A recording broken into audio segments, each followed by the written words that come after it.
A new facility has been officially unveiled in Hampshire today with the express purpose of training Royal Navy sailors for service in Afghanistan.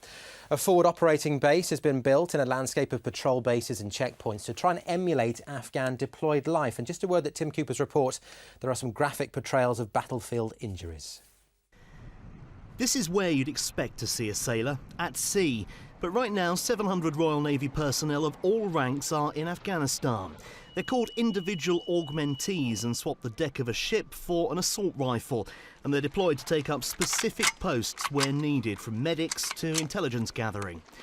This new forward operating base at Longmoor Camp in Hampshire aims to make sailors ready for Afghanistan.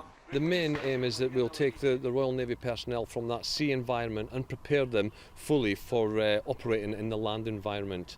It's a totally alien environment for them, for most of them, and from that they'll learn the basic skills so that out in theatre they become a force protection asset at all times. 55 personnel are taking part in the 2-week course, although up to 80 can be catered for. The Royal Navy's pre-deployment training's recently been praised for its realism and effectiveness. The Navy say they're successful because they spend longer on the course with fewer participants than other services. And the reason for that is that many sailors have never in their careers had this sort of training.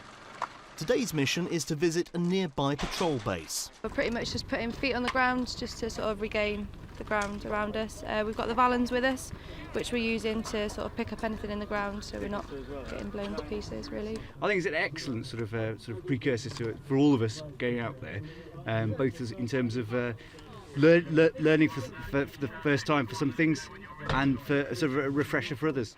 The patrol leaves the forward operating base.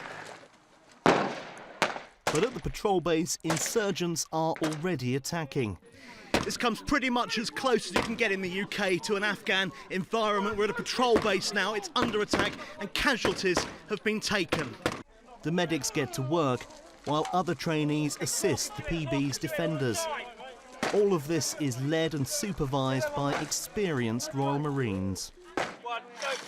Amputees in action provide realistic injuries for the medics to deal with, and it all appears to be testing everyone. We've got the 200 Ks on, we've stopped his catastrophic bleed, and now we're getting him on a stretcher and we're getting him out of here. 4 minutes, wheels down, over there.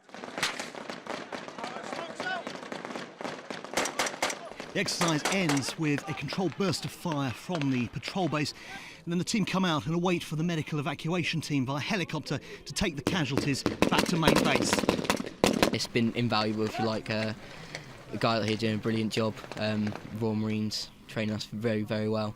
You know, it is a very alien environment to begin with, but yeah, they're training very well. Do you think it's going to be a real help when you get out to theatre?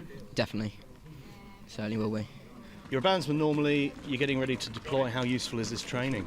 This training is very useful indeed. Perhaps not for our exact role that we're going out to do now, but certainly for my colleagues who are out in Afghanistan, it's very relevant for them and the military role that we perform when we're in theatre. Everyone on the course agrees the £400,000 or so spent on these facilities is invaluable for giving sailors the best possible chance when they deploy to Afghanistan. Tim Cooper, Forces News at Longmoor Camp in Hampshire.